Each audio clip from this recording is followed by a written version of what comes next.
उसे निवेदन करो, सुनेगा। सुनने में एक क्षण की देरी नहीं करता, बस दिल से कहोगे ना तो वो सामने खड़े होकर तुम्हारे लिए सब कुछ कर सकता है। दिल से कहो, सुनेगा।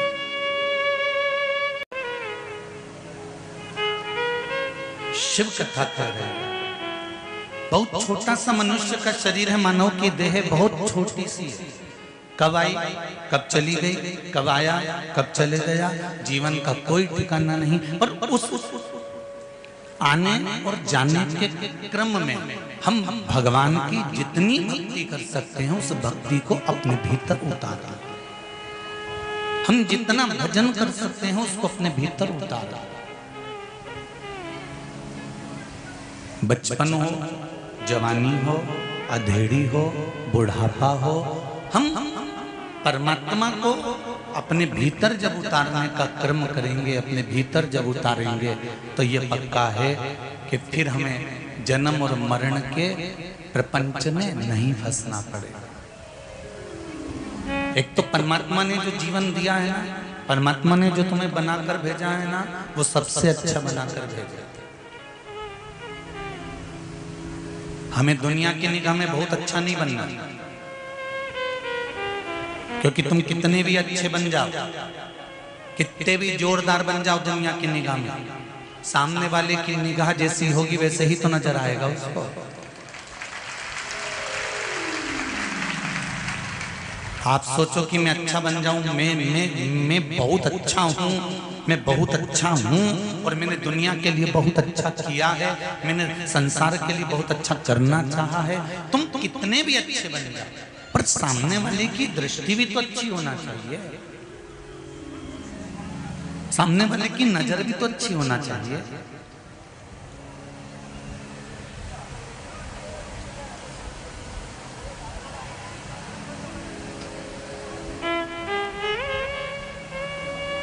कपड़े की दुकान पर जाकर बैठोगे ना कपड़ा खरीदने के लिए, सबसे पहले वो 4 साड़ी जो दिखाता है ना, उसके बाद में तुमको 50 साड़ी भी दिखा देगा ना, तो तुम वो 50 नहीं खरीदोगी, जो शुरू की 4 दिखाई है उसमें से एक लेकर जाओगी, ये पक्का।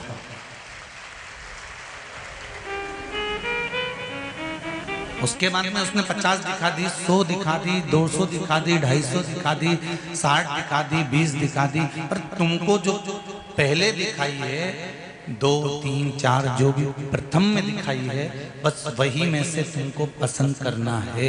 एक व्यक्ति को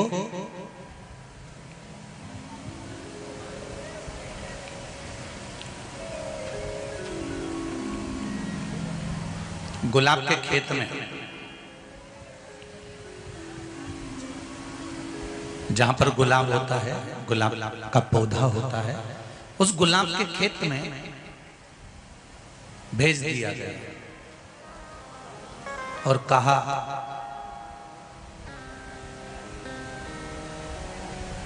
ये बगीचा है गुलाब का, यहां से लेकर वहां तक गुलाब लग रहा है, तुम्हें इसी रास्ते से निकल कर जाना है। सबसे अच्छा गुलाब तोड़ लेना, उसको लेकर बाहर आ जाना, पलट कर वापस नहीं जा सकते, आगे नहीं बढ़ सकते पीछे की ओर, बस आगे बढ़ते जाओ और गुलाब तोड़कर, एक गुलाब तोड़कर लाना और अच्छा लेकर आना। जैसे ही वो गुलाब के बगीचे में अंदर गया, उसको एक बड़ा सुंदर बड़ा सारा गुलाब दिखा, कितना सुंदर है, इसको तोड़ लेता हूं। पर उसके मन में आया कि तोड़ तो लूंगा, पर मेरे को लगता है आगे और अच्छा गुलाब मिलने वाला है। वो और आगे गया, उसने देखा क्या जोरदार गुलाब है, ये तो उससे भी बड़ा है। फिर उसने सोचा ये तोड़ लेता हूँ, नहीं इससे अच्छा और आगे होगा, और आगे गया, उसने फिर वो गुलाब देखा, उसको तोड़ना चाहा, फिर इसके मन में आया इससे अच्छा और आगे होगा, फिर और आगे गया, बढ़ते बढ़ते बढ़ते बढ़ते दरवाजे के करीब में पहुंच गया और आखिरी में फिर कोई बड़ा गुलाब नहीं मिला, एक छोटा सा गुलाब तोड़ कर लेकर बाहर निकल गया। क्यों? क्योंकि उसकी ये अभिलाषा थी कि और अच्छा होगा, और अच्छा होगा, और अच्छा होगा, और अच्छा होगा, और अच्छा होगा। अच्छा ढूंढने के चक्कर में बाद में उसको अच्छा मिला ही नहीं, एक छोटी सी अच्छाई लेकर बैठ गया। इसलिए शुरुआत में जो तुमको अच्छा मिलता जाए बस उसी को संजोकर आगे बढ़ते चले जाओ। राम नाम, कृष्ण नाम, शिव नाम, भगवान का नाम लेकर संजोकर अग्रणी बढ़ोगे तो जीवन का सुख अपने आप पा जाओगे।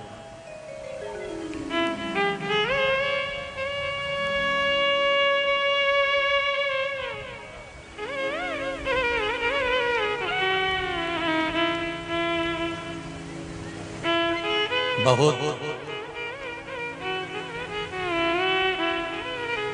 भीड़ होने पर धीरे धीरे चला जाता है।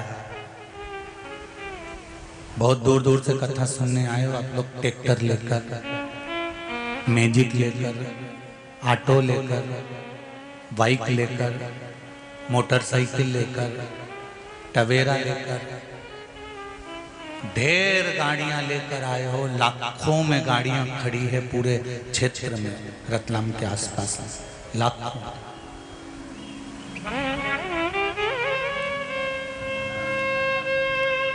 आए वहां तक ठीक है, शिव कथा तक पहुंच गए वहां तक भी ठीक है, पर जब यहां से जाओ तो जल्दी जल्दी में तेज गाड़ी नहीं चलाना है। हमको गाड़ी की स्पीड धीमी कर कर जाना। ड्राइवर गाड़ी तेज चलाए, स्पीड धीमी कर कर जाना। ड्राइवर गाड़ी तेज चलाए तो बैठे हुए पैसेंजर को कह देना चाहिए भैया थोड़ा धीमे चला, भैया थोड़ा आराम से चला, भैया थोड़ी रास्ते चला, भैया थोड़े हौले, थोड़ा धीमा धीमा गाड़ी चला।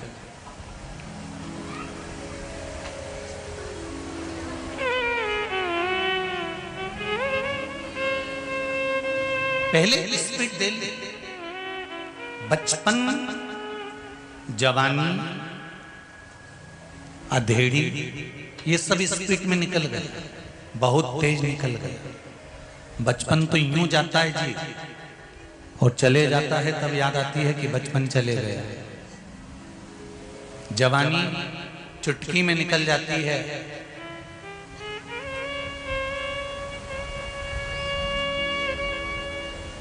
फिर कोई उम्र भी पूछे तो बताने में शर्म आती है कि कैसे बताऊं मैं 35 की हो गई, कैसे बताऊं। अब बोलूं तो बोलूं कैसे कि मैं 35 की हो गई, ने 42 की हो गई, ने 32 की हो गई, ने 33 की, ने 34 की। कितना सोचना पड़ता, कितना। बचपन जल्दी निकल जाता है, जवानी जल्दी निकल जाती है, अधेड़ी भी कमाते कमाते निकल जाती है। एक बुढ़ापा ऐसा होता है जिसमें स्पीड थोड़ी स्लो होती है।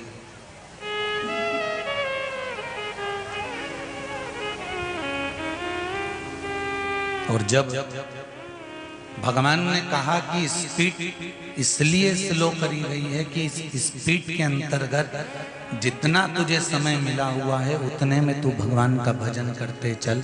भजन करते चलेगा, हारन बजाते हुए चलेगा, धीरे धीरे चलेगा तो वहां तक, भगवान के धाम तक तू पहुंच जाएगा।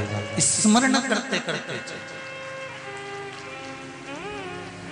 राम राम रटते रहो जब तक घट में प्राण, कबहू तो दीन दयाल के भनक पड़े। कभी तो सुनेगा एक स्पीड। पर निवेदन है, बुढ़ापे का इंतजार मत करना। कोरोना महामारी में देख लिया, जो बूढ़े थे वो तो बच गए, जवान जवान निपट गए। बुढ़ापे का इंतजार मत करना कि बुढ़ापा आएगा तब मैं राम गाऊंगा, बुढ़ापा आएगा तब मैं कृष्ण गाऊंगा, बुढ़ापा आएगा तब मैं भगवत भजन करूंगा, बुढ़ापा आएगा तब मैं संकीर्तन करूंगा। हमें बुढ़ापे का इंतजार नहीं करना है। हमें जो अवस्था चल रही है हम ये भी नहीं कहते कि तुम दुकान छोड़ दो, हम ये भी नहीं कहते कि तुम गंगा जी के घाट जाकर बैठ जाओ, तुम नर्मदा जी के घाट जाकर बैठ जाओ, तुम यमुना जी के या सरयू जी के घाट जाकर बैठ जाओ। बिल्कुल मत बैठो, तुम तो दुकान पर बैठो। सवेरे 9 बजे से लेकर रात को 9 बजे तक बैठो, कोई मना नहीं करेगा तुमको।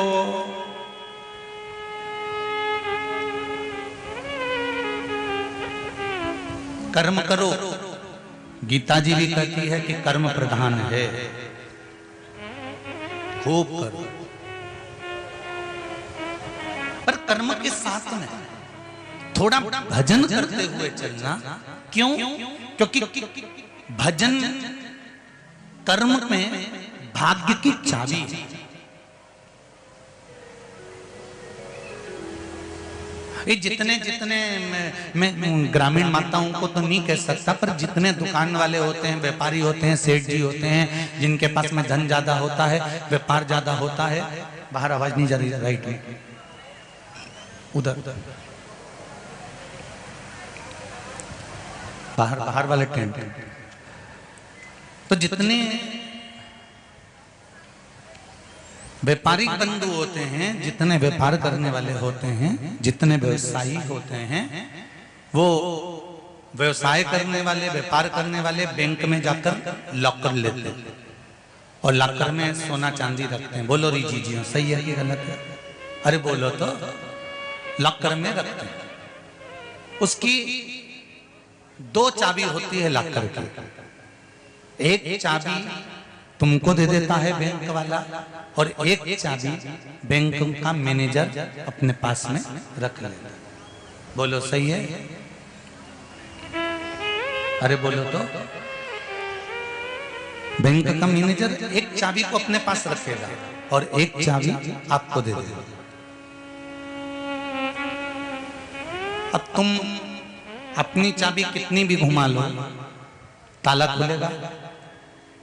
बोलते तो जाओ। नहीं। लॉकर खुलेगा? नहीं।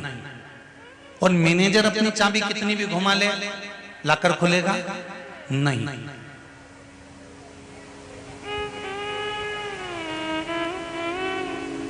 तुम अपनी चाबी लगाओ, फिर वो अपनी चाबी लगाएगा, मैनेजर अपनी चाबी लगाएगा, तब जाकर वो ताला खुल जाएगा, लॉकर खुल जाएगा। उसी तरह जैसे बैंक के लॉकर की 2 चाबी होती है, उसी तरह हमारी भी 2 चाबी होती है, एक कर्म की, एक भाग्य की। कर्म की चाबी तुम्हारे पास है, भाग्य की चाबी भोलेनाथ के पास है।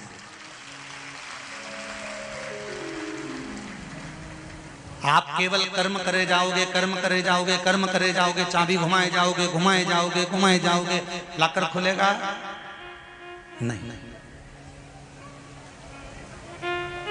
और यदि तुमने सोच लिया मैं तो भाग्य के भरोसे रहूंगा, केवल एक ही काम करूंगा, मैं तो गंगा जी के घाट पे पड़ा रहूंगा और मेरा भाग्य खुल जाएगा, खुलेगा? अरे जम के बोलो जरा। नहीं। तुम कर्म की चाबी घुमाते जाओ, तुम काम करते चले जाओ, कर्म करते चले जाओ। भले छोटा व्यापार करो, जरा सा करो, चाहे कुरकुरा बेचो, चाहे चाउमीन बेचो, चाहे पानी पतासा बेचो, चाहे छम्मक लड्डू बेचो, चाहे गुड़िया का बाल बेचो, चाहे तुम्हारी मर्जी पड़े चाय बेचो, तुम्हारी मर्जी पड़े लस्सी बेचो, चाहे तुम ठेला चलाओ, चाहे तुम साइकिल चलाओ, चाहे तुम रिक्शा चलाओ, बस कर्म की चाबी तुम घुमाते रहो, काम करते रहो। इसमें लाभ नहीं हुआ ये करूंगा, इसमें लाभ नहीं हुआ ये करूंगा। कर्म की चाबी तुम घुमाते जाओ, और कर्म की चाबी के साथ में एक काम करना, लोटा भर के जल शंकर को चढ़ाते रहना, भाग्य की चाबी वो घुमाकर चले जाए।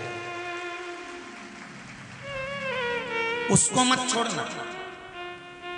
एक चाबी से काम नहीं चलेगा, कर्म ही कर्म करे जाओगे और भाग्य की चाबी नहीं खुली तो कोई मतलब का नहीं, और भाग्य की चाबी खुल भी गई और कर्म की चाबी नहीं खुली तो कोई मतलब नहीं। दोनों चाबियां चाहिए लॉकर को खोल।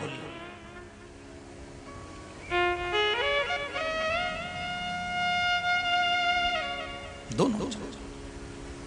हरि भजन बिना विश्राम भोलेनाथ बिना उद्धार, भोलेनाथ बिना उद्धार, शंभुनाथ बिना उद्धार नहीं, हरि भजन बिना भवपार नहीं। भगवान के भजन बिना, कर्म की चाबी घुमाने के साथ में भाग्य की चाबी जरूरी है, बहुत जरूरी। शंकर की स्तुति के बिना, शिव स्मरण के बिना जीवन का कोई सुख मिल ही नहीं सकता। शंभु शरणे पड़ी मांगू घड़ी रे घड़ी, दुख काटो दया करी निदर्शन आपो। आज बैसाख महीने की शिवरात्रि है। श्री शिवाय नमस्तुभ्यं का 5 बार जाप अपने हृदय की बात कहते हुए भगवान शंकर से कि हे भोलेनाथ, हे त्रिकालदर्शी, हे कैलाशी, अविनाशी, आप हमारी मनोकामना जो हमारे हृदय चित्त में है। हमने सुना है शिव महापुराण के पंडाल में बैठकर कथा को सुनते हुए जब इस मंत्र का जाप किया जाता है तो मन की अभिलाषा 3 महीने में आप पूरी कर देते हैं। बाबा हमारी भी करिएगा, भाव से निवेदन करिए। श्री शिवाय नमस्तुभ्यं, श्री शिवाय नमस्तुभ्यं, श्री शिवाय नमस्तुभ्यं, श्री शिवाय नमस्तुभ्यं, श्री शिवाय नमस्तुभ्यं। भगवान शिव से अपने हृदय की बात करें। और जब उसको दिल से कहोगे तो वह दिल से सुनता है।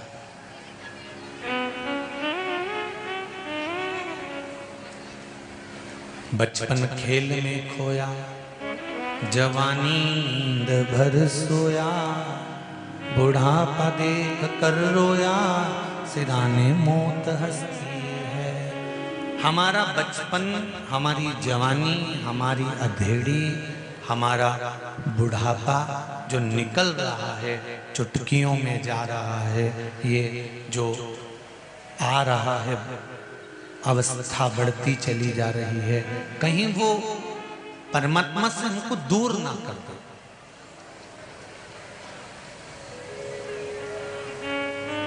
कहीं वो भगवान से हमको दूर ना कर।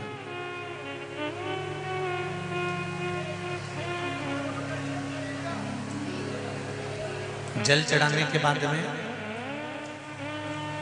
आज बैसाख की शिवरात्रि है, जल समर्पित किया है। जल चढ़ाने के बाद में आचमन किया थोड़ा बहुत? अरे बोलो तो जम के किया है ना?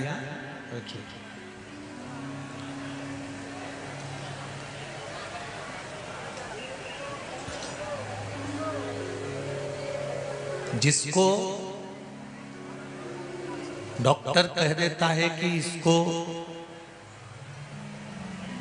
नाड़ियां चोक हो गई हैं, नसें ब्लॉक हो गई हैं, इसका बाईपास करना पड़ेगा, रिंग डालना पड़ेगा या पाइप डालना पड़ेगा, उस व्यक्ति को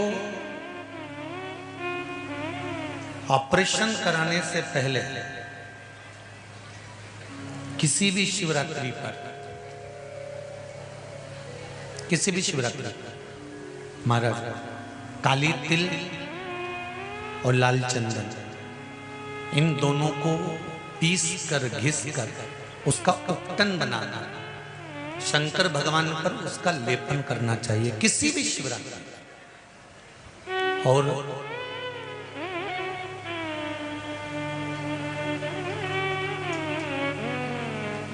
1 मिनट 2 मिनट 5 मिनट अपने नाम और गोत्र को बोलकर शिव जी का जलाभिषेक करना चाहिए। जो उपटन लगाया गया है उस उपटन में से थोड़ी सी मात्रा लाल चंदन की, काली तिल की जो पीस कर अपने शिव जी पर लगाया है उसको लेकर आकर वक्षस्थल पर 7 दिन या 8 दिन उसको लगाना चाहिए। 8 दिन के बाद में फिर डॉक्टर के पास चेक करवाने जाओ, क्या अब ऑपरेशन की जरूरत है तो बता देगा। पर विश्वास रख कर करो। जैसे एक पत्र आया, देखिए पत्र देखिए,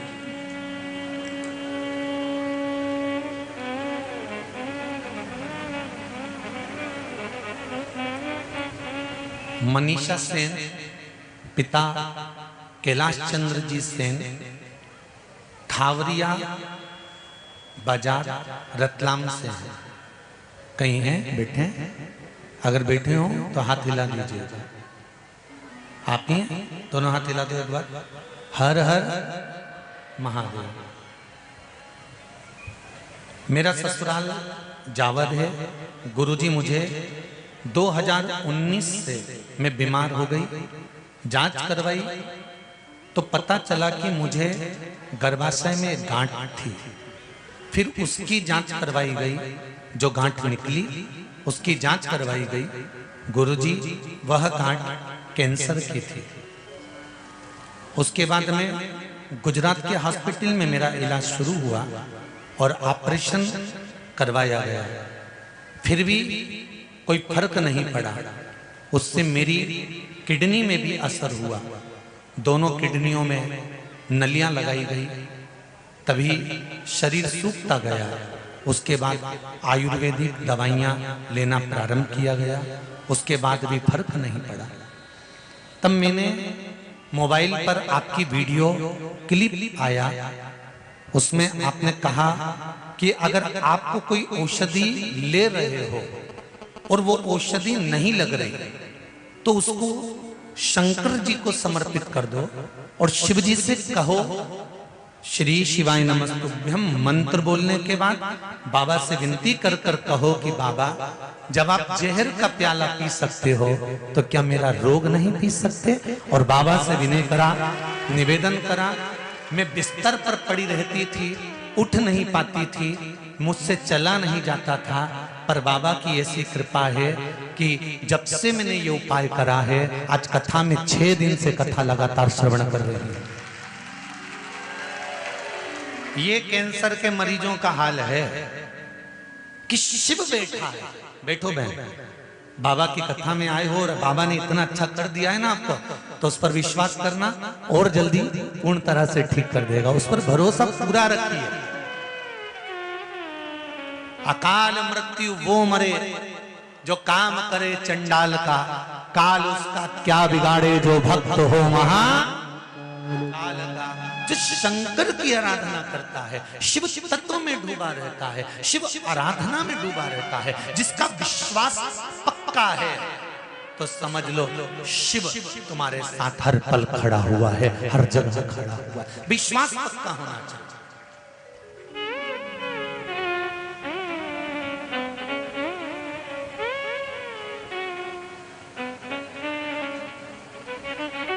ये दुनिया के लोग जो ये बात करते हैं ना, किसी ने कुछ कर दिया हमारे ऊपर, तो किसी ने कुछ कर दिया हमारी दुकान के ऊपर, किसी ने कुछ कर दिया हमारे ऊपर, ये ऐसी बात वही करते हैं जिनको भगवान पर भरोसा नहीं होता। किसी ने कुछ कर दिया, किसी ने कुछ कर दिया। अरे भाई, जैसे धूप है छांव है, दिन है रात है, उसी तरह जिंदगी में, व्यापार में, तरक्की में, उन्नति में कभी सुख है तो कभी दुख है, बराबर चलते रहते। ये आप किसी से नहीं कहें कि मेरे को दुकान पर किसी ने कुछ कर दिया, व्यापार में कुछ कर दिया, किसी ने मेरे ऊपर टोना कर दिया, ये कर दिया, मैं बीमार हो गया, मेरे साथ ऐसा हो गया, मेरे साथ वैसा हो गया। कोई कुछ नहीं कर सकता।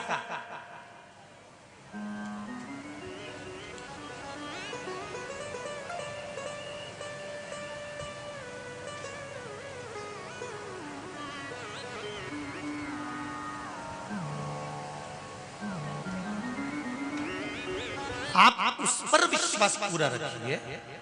शंकर जी कहाँ रहते हैं? शंकर भगवान कहाँ रहते हैं? दो स्थान, एक कैलाश, दूसरा शमशान। काशी भी शमशानी थी। अभी इससे पहले जब हरिद्वार की कथा कही तो उसमें कहा था काशी शमशान जो भगवान शंकर को प्रिय था। दक्ष प्रजापति ने जो श्राप दिया था शिव जी को कि तुम्हें शमशान में रहना पड़ेगा, तो काशी में शिव रहे, काशी शमशान था। एक कैलाश पर रह रहे, दूसरा शमशान में रह रहे।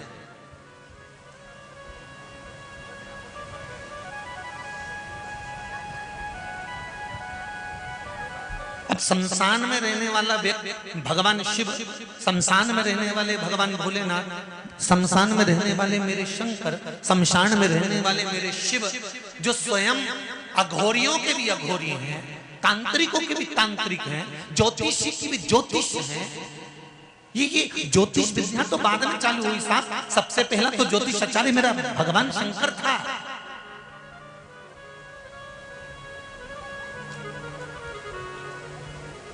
और उन्होंने ज्योतिषी कोई साधारण जगह पर नहीं करी। राम जी के दरवाजे पर जाकर कह दिया ये राम है। भगवान कृष्ण के दरवाजे पर कह दिया यशोदा रानी तेरी गोदी में जो लाला है इस पे काल मंडरा रहा है। यशोदा जी ने पूछा तुम्हें कैसे मालूम पड़ा? शंकर जी बोले मैं सब जानता हूं क्योंकि मैं ज्योतिषी हूं। इससे बड़ा ज्योतिषी कहां मिलेगा? घड़ी उसने बनाई, पल उसने बनाया, नक्षत्र उसने बनाया, समय उसने बनाया, महीना उसने बनाया, वार उसने बनाया, तिथि उसने बनाई, सब कुछ निर्माण उसने करा।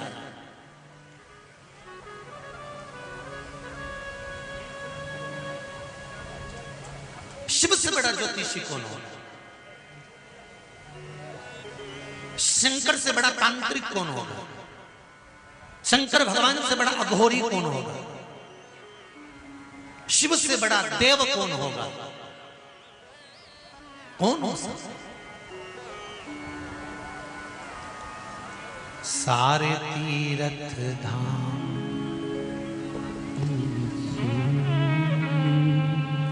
सारे तीर्थ धाम आपके चरणों में।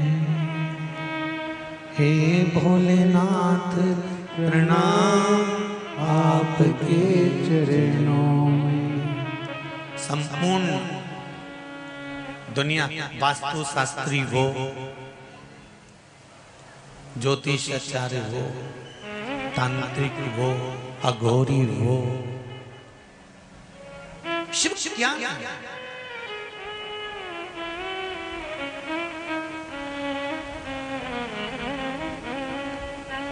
अच्छे से समझ लो भाई। भगवान कृष्ण के यहां पर जब संतान नहीं हुई, भगवान कृष्ण के यहां पर जब औलाद नहीं हुई, संतान नहीं हुई, तब भगवान कृष्ण कहीं बैठक पे गए थे? अरे बोलो जरा, अच्छे से बोलो जरा। गए थे? भगवान कृष्ण वहां पहुंचे थे कहीं का घूमने वाले के कि मैं ही बताऊंगा सब कुछ। और वो घूमने वाले के पास अगर भगवान कृष्ण पहुंच जाते तो कहते थे साहब मेरी 16,108 रानियां, संतान नहीं है। और घूमने वाला कह देता तेरे घर का जिसने बंधन करा कोक बांध दी, जा जा जा जा इसलिए औलाद नहीं हो। तो भगवान कृष्ण तो आधे से ज्यादा समय तो इसमें निकाल देते कि करूं क्या। एक रानी को सही करूं, दूसरी बिगड़ जाए, दूसरी को सही करूं, तीसरी को बिगड़ जाए, तीसरी को सही करूं, चौथी बिगड़ जाए। अगर ये भगवान किसी बैठक या दरबार या आदि जगह पर भगवान नहीं गए। भगवान कृष्ण ने गर्गाचार्य बाबा को बुलाया और अपने गुरुजी से पूछा, मेरे यहाँ संतान नहीं है, आप बताओ क्या करूं? तो गुरुजी ने कहा, एक रानी के साथ में 11 दिन तक बैठकर शंकर भगवान का पार्थिव शिवलिंग का निर्माण करना, उस शिवलिंग का निर्माण कर उसकी पूजन करना और फिर उसका विसर्जन करना। ठीक है, एक एक रानी के साथ में 11 दिन तक बैठना, शिवजी का अभिषेक करना, पूजन करना, विसर्जन करना। शंकर भगवान का जब रोज अभिषेक करेगा, रोज पूजन करेगा, तो शंकर भगवान भी मन में सोचेगा, इसके पास कोई काम नहीं है, मुझे पकड़ के बैठा। तो कुछ अब तुम किसी के दरवाजे पर रोज रोज चले जाओ, रोज रोज चले जाओ, रोज रोज चले जाओ, रोज रोज चले जाओ, तो वो व्यक्ति भी सोचेगा, फिर आ गई कमला भगवान, फिर दिख गई। अभी तो कल मैंने इसको बोला था कि मैं 2 दिन बाद मिलूंगी, फिर 2 दिन बाद फिर 3 दिन बाद फिर पूछ गई। आखिरी में उसको तुमसे मिलना पड़ेगा और तुम्हारा समाधान करना पड़ेगा, ये निश्चित है, पक्का। भगवान कृष्ण एक एक रानी के साथ में 11 दिन तक बैठकर अभिषेक पूजन करते रहे। शिव जी प्रसन्न हो गए, शंकर भगवान प्रसन्न होकर बोले, कन्हैया किस लिए मेरी पूजन कर रहे हो? भगवान कृष्ण ने कहा, संतान के लिए। चिंता मत करो, एक एक रानी के गर्भ से तुमने 11 दिन तक मेरी पूजन करी है, इसलिए एक एक रानी के गर्भ से 11 संतान होगी।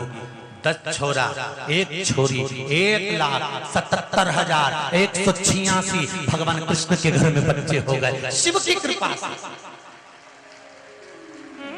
इतने तो रतलाम में नहीं हो, रतलाम की बात चल रही है। आज तो तुम लोग ना जाने कितने लाखों में हो, वर्णन नहीं कर सकता। 1,77,186 भगवान कृष्ण के संतान हो गई, बच्चे हो गए। जब बच्चे इतने हो गए, तब भगवान कृष्ण शिव जी को धन्यवाद देते हैं कि भोलेनाथ, दुनिया के लोगों को ये प्रेरणा है, जब कोई साथ ना दे तब महादेव के चरण पकड़ लेना, वो सब कुछ दे देगा, सब दे दे।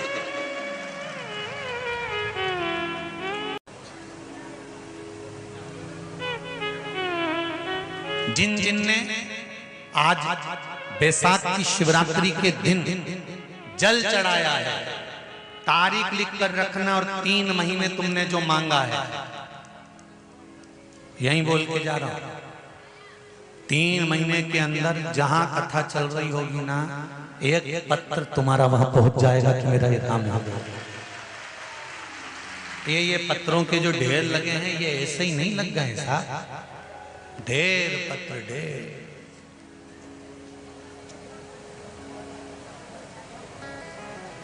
और यहां शिव महापुराण में ना तो कोई विद्या होती है, ना सियोर वाले महाराज को कोई तंत्र विद्या आती है, ना कोई मंत्र विद्या आती है, ना हमको ऐसा घूमना फिरना आता है, और ना हमको ऐसा कहीं का छू करना आता है कि ऐसे छू कर दो नीचे से हंडा निकल के आ जाए, और ऐसा हंडा निकालने वाला कहीं का मिल जाए तो मेरे घर भी भेज दीजिए। कुबेरेश्वर बाबा का मंदिर बनना है तो मैं एक ही हंडे में काम कर लूंगा, दूसरी बार कथा करने की जरूरत ही नहीं पड़ेगी, आराम से बैठ के खाऊंगा।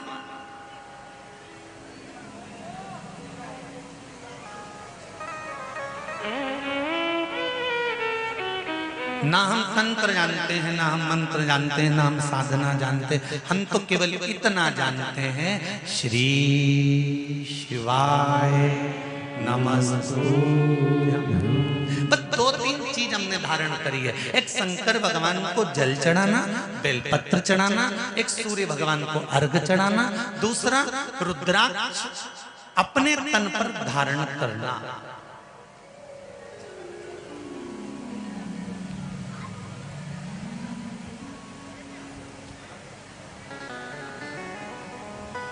जब मन में अशांति हो, रुद्राक्ष को पानी में गला लिया, जल पी लेना। रात को सिर दुख रहा हो, रुद्राक्ष को पानी में गला लिया, सोने से पहले पी लिया, बस इतना सीखा। और जिस दिन कोई मानसिक चिंता टेंशन सामने आए, उस दिन अकेले बैठकर रुद्राक्ष की माला हाथ में रखकर जपा ना जपा हथेली में भी रखकर उस शंकर को याद कर लिया कि तेरे भरोसे पर जिंदगी चल रही है, तू नहीं संभालेगा कौन संभालेगा। ये माता पिता नाते रिश्ते कुटुंब कबीले पति पत्नी बच्चे ये सब तो यहाँ के रिश्ते हैं, पर सबसे पहला रिश्ता माँ के गर्भ में जब मैं था तो पेट मेरी माँ ने नहीं भरा, पेट अंदर आकर तूने भरा था, तो अभी भी तू ही संभालेगा, इतना दिल से कह देना संभाल। माता के गर्भ में जब हम उल्टे लटके हुए थे, हमारी दोनों मुष्टिकाएं बंद थी, उल्टे लटके थे, तब कौन भोजन दे रहा था, कौन पानी पिला रहा था, कौन संभाल रहा था।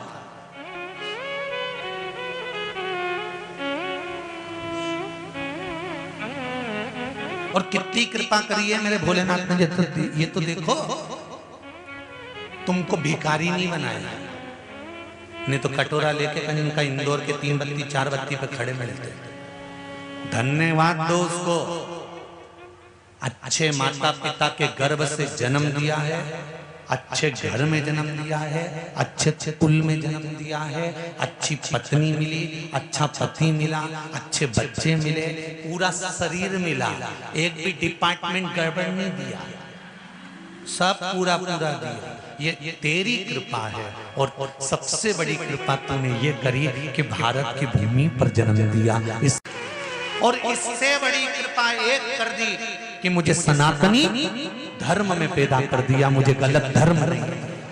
जिस सनातन धर्म के अंदर एक मछली को भी पूजा जाता है, जिस सनातन धर्म के अंदर एक मछली को भी कष्ट नहीं दिया जाता।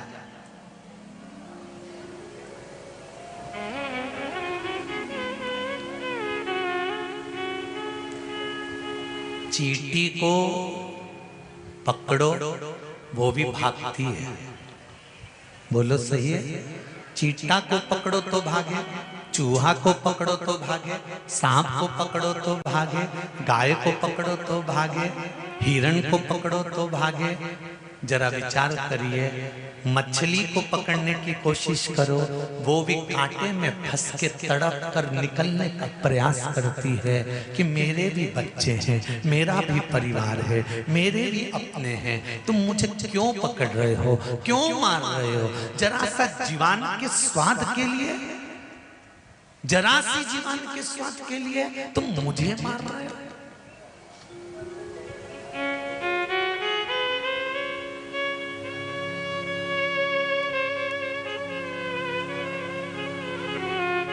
क्यों?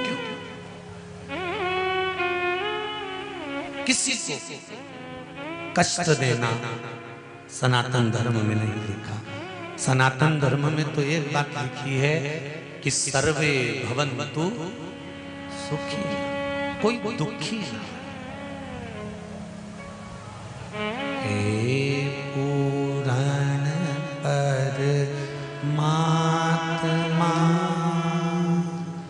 विश्व बने धर्मात्मा, एक यही बस प्रार्थना, एक यही बस प्रार्थना।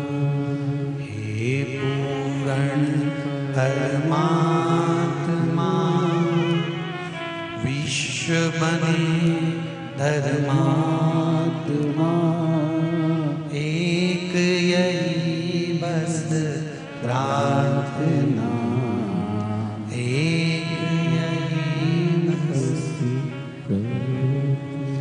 दुखी ना हो कोई आत्मा, एक यही बस प्रार्थना, सुखी रहे सब आत्मा। हे पूर्ण परमात्मा। बस भगवान से यही निवेदन कर सकते हैं कि सब सुखी रहे।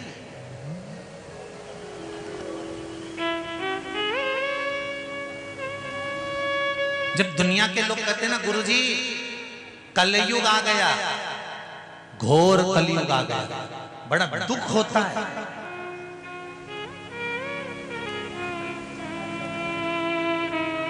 क्यों? क्योंकि हमारे वेदों में, हमारे पुराणों में, हमारे शास्त्रों में लिखा हुआ है कलयुग अपना काम करेगा।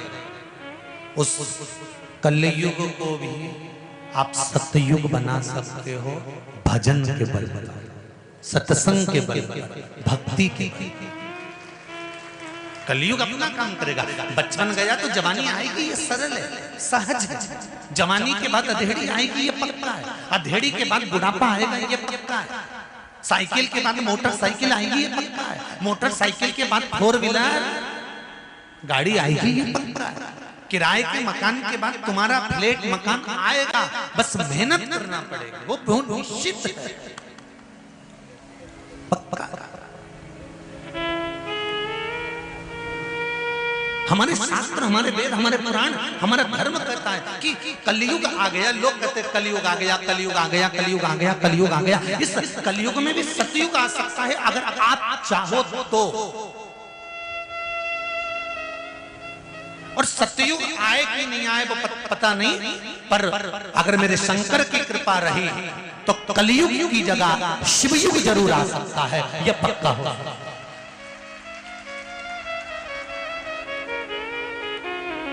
एक नए युग का निर्माण है शंकर की शिव महापुराण की कथा।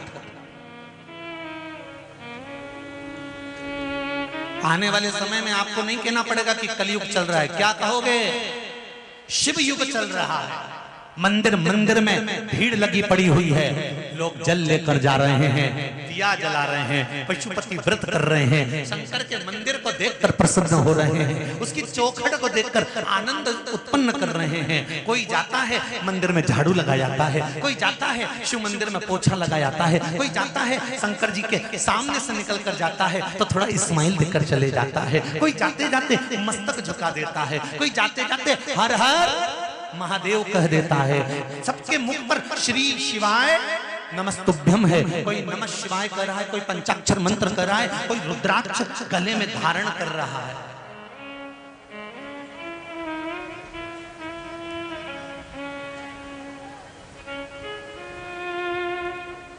कुछ बोलना चाहते हो? छोटा है कि बड़ा, क्योंकि कथा बहुत है। देव जरा दे माइक पे जल्दी से, जल्दी हाँ, जल्दी जल्दी। तो कलयुग सतयुग की और बड़े। हम मानते हैं कि सतयुग नहीं आ सकता, हम मानते हैं कि हम वापिस त्रेता को नहीं ला सकते, द्वापर को नहीं ला सकते, पर एक नए युग का निर्माण तो कर सकते हैं। और वो कलयुग की जगह हम शिव युग ला सकते हैं शंकर की आराधना के बल। श्री शिवाय नमस्ते। श्री शिवाय नमस्ते। हम गुरुदेव जी बोलिए। मेरी सिस्टर के मकान हो चुका था लेकिन उसके लोन पास नहीं हो रहा था। जब आपने बताया टीवी पे कि पशुपतिनाथ व्रत करना है, तो उसने जैसे ही पशुपतिनाथ व्रत दूसरा ही करा और तीसरे में ऑर्डर आ गया कि आपका लोन पास हो चुका, मकान सब कुछ फ्री हो चुका है। जय हो बाबा की। श्री शिवाय नमस्ते। बैठिए, यही शिव की कृपा। तो अब कोई तुमसे कहे कि नहीं कलयुग चल रहा है, तो तुम दिल से कह सकते हो कौन सा युग चल रहा है? जम के बोलो जरा, शिव युग चल रहा है, कलयुग नहीं।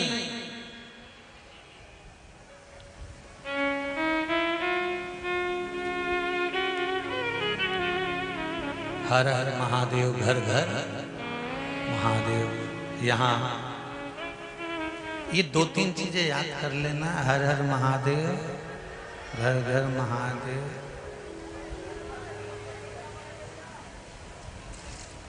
सब दुखों का हल एक लोटा जल। कलयुग नहीं, शिव युग है। जो मिले वो शंकर का है, दिल से। एक निवेदन, आज कली काल में सबसे ज्यादा अगर कुछ हावी हो रहा तो ये जो बाहर की जो सभ्यताएं, बाहर की जो चीजें हैं, वो हमारे रेगुलर व्यवहार में, नेचर में आती चली जा रही है। बच्चों को अंग्रेजी स्कूल में पढ़ाओ, खूब पढ़ो, उसकी विद्या। मेरी बेटियों को भी अंग्रेजी स्कूल में पढ़ाओ, खूब पढ़ाओ। बेटे और बेटी में कोई भेद नहीं होना चाहिए। अच्छे स्कूल में पढ़ाओ, खूब नामी स्कूल में पढ़ाओ, पर उन बेटे और उन बेटियों को एक बात जरूर कह दो, तुम अच्छे से अच्छे स्कूल में पढ़ो, मना नहीं है, पर शिव मंदिर में रोज जाना है। बचपन से ही उनकी आदत लगा दीजिए, उसका एक लाभ मिलेगा। बुढ़ापा जब आपका आएगा तो आपके बच्चे आपसे मुंह नहीं चलाएंगे। अगर वो शंकर की सेवा करते हैं तो आपकी भी कर जाएंगे। ये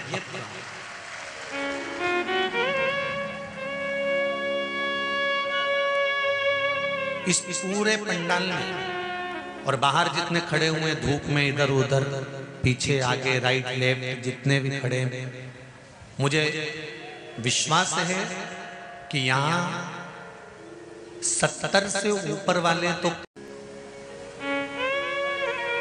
60 से ऊपर वाले कम हैं। जितने यहाँ पर बैठे दिख रहे होंगे ना, ये सब 60 के अंदर के होंगे, मतलब अभी इनका बुढ़ापा नहीं आया। कितने बैठे हो रहे 60 के अंदर वाले? जरा हाथ उठाओ तो। 60 के अंदर वाले, 60 के ऊपर वाले मत उठा, जो तुम्हें तो भगवान ही उठाएगा, फिर तुम काहे उठावा। तो 60 के अंदर वाले उठाओ, जरा उठा लिए? हाँ, बहुत बढ़िया। हर हर रख लो, रख लो। अब 60 के ऊपर वाले उठाओ जरा। हाँ, नहीं ठीक है, तुम लोग भी आए हो, एक बात तो है। तो अब जितने 60 के ऊपर वाले बैठे हैं ना, और जितने 60 के अंदर वाले बैठे हैं, तुम एक बात इन 60 से ऊपर वालों से सीखिए कि तुम आए और ये आए। ये 60 के ऊपर वाले जो यहाँ आए, इनके गोड़ा में, इनकी कमर में, इनकी पीठ में कितना कष्ट रहता होगा। उसके बाद भी आधा आधा किलोमीटर तक पैदल, जहाँ गाड़ियां खड़ी कर दी, वहां से यहाँ तक पहुंचे कि नहीं पहुंचे। तो 60 से ऊपर वालों से हमको ये सीखना है कि जब ये हिम्मत नहीं हार सकते आने में, तो हमें भी सत्कर्म में हिम्मत नहीं हारना, आगे बढ़कर अपने सनातन धर्म को लेकर। इनसे हमें सीखना, इनसे हमको प्राप्त करना।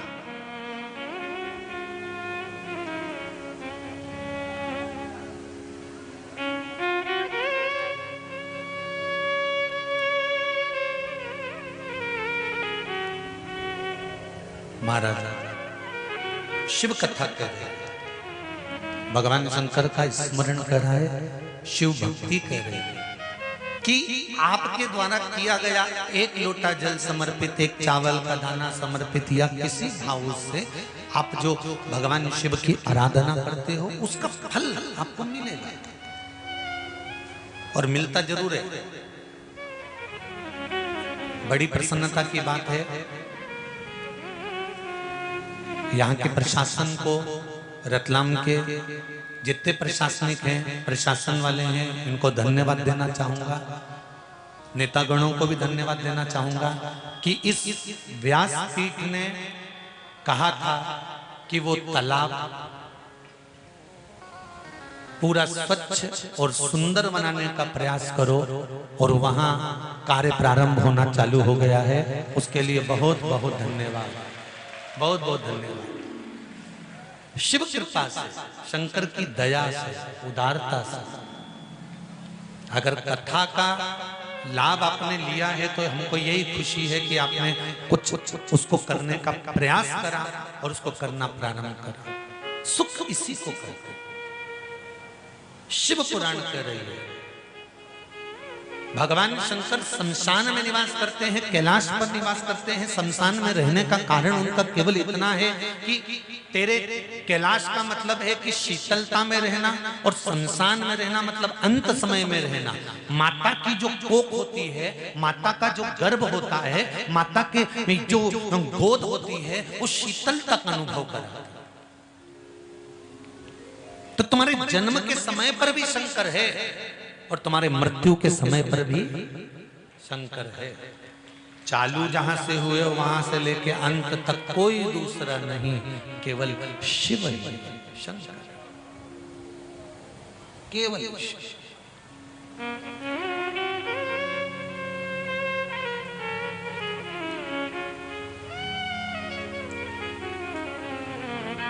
इसीलिए कहते हैं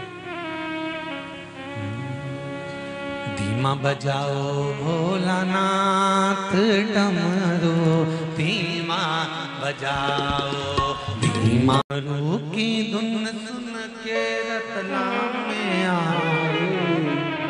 धीमा बजाओ भोलानाथ डमरू, धीमा बजाओ।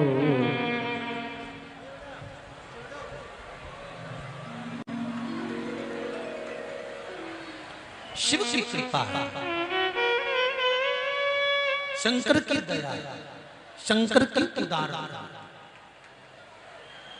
और जब तक शिव कृपा नहीं होती तब तक कुछ सुख मिलता ही नहीं। कि सारे तीर्थ धाम आपके चरणों में,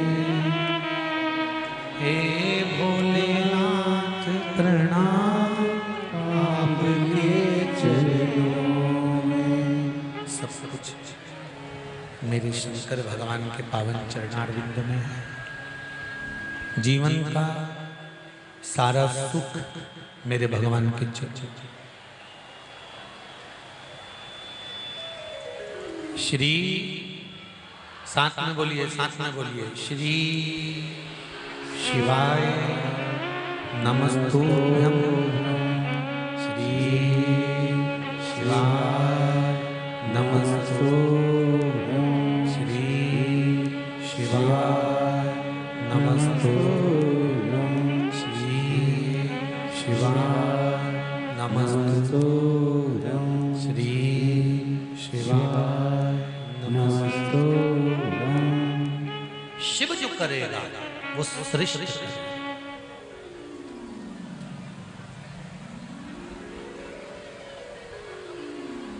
शंकर के बिना, शिव के बिना कुछ भी नहीं। भगवान शंकर,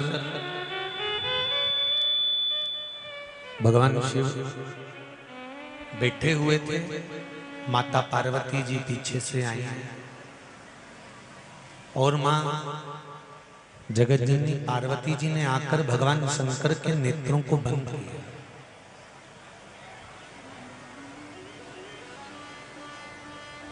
जब शिव जी के नेत्र माता पार्वती जी ने बंद करे, पीछे से आकर जैसे ही नेत्र शंकर भगवान के बंद किए, तब शिव जी के नेत्र से एक अश्रु नीचे गिर गया, जिससे अंधकासुर की उत्पत्ति हो गई।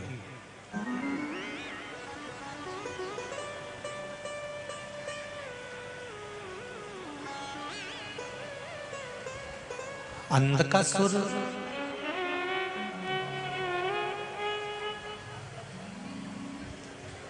जिसको भगवान शिव जी ने कहा कि इसको ले जाकर समुद्र में फेंक दो, ये श्रेष्ठ नहीं है।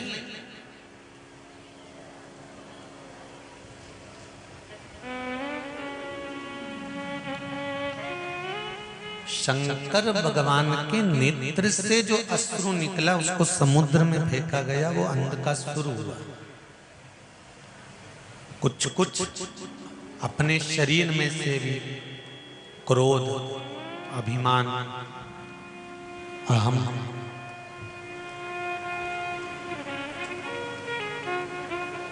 तृष्णा, लोभ, आसक्ति, इनको कभी कभी निकाल कर फेंक देना चाहिए।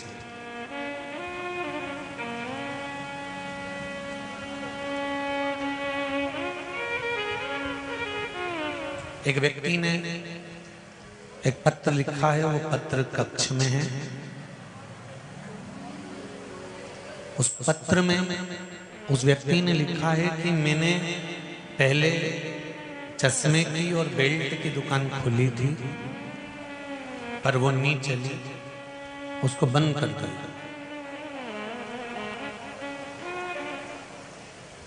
मैंने दूसरी दुकान खोली, मेरी पत्नी के कहने से। ये बदनावर का पत्र है, बदनावर, शायद यहीं कहीं बदनावर होगा। तो फिर मैंने उसी दुकान में किराने का काम चालू करा। 1 साल बैठा पर नीचे। मैं जो भी काम करता हूं वो होता ही नहीं है, चलता ही नहीं है। अब आप मुझे बताओ कि मैं कौन सा काम करूं कि वो चल जाए।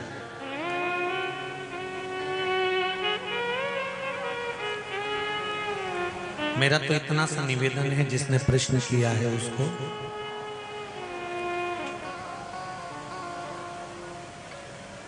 एक ही कुएं को जरा नीचे तक गहरा खोदने का प्रयास करिए।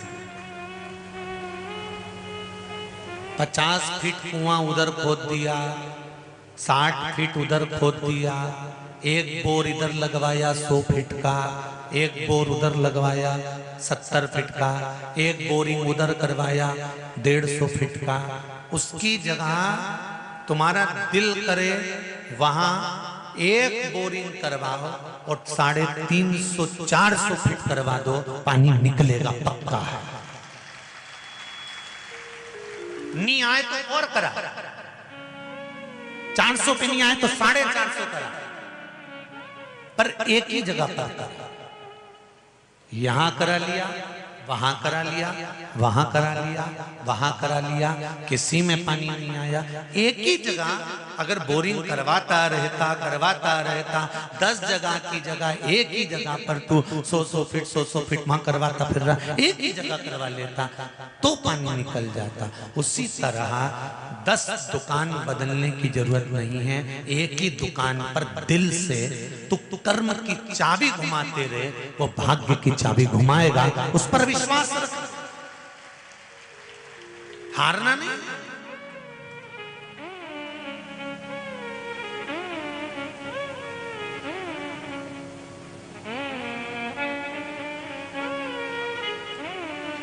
एक पत्र आया, देखिए,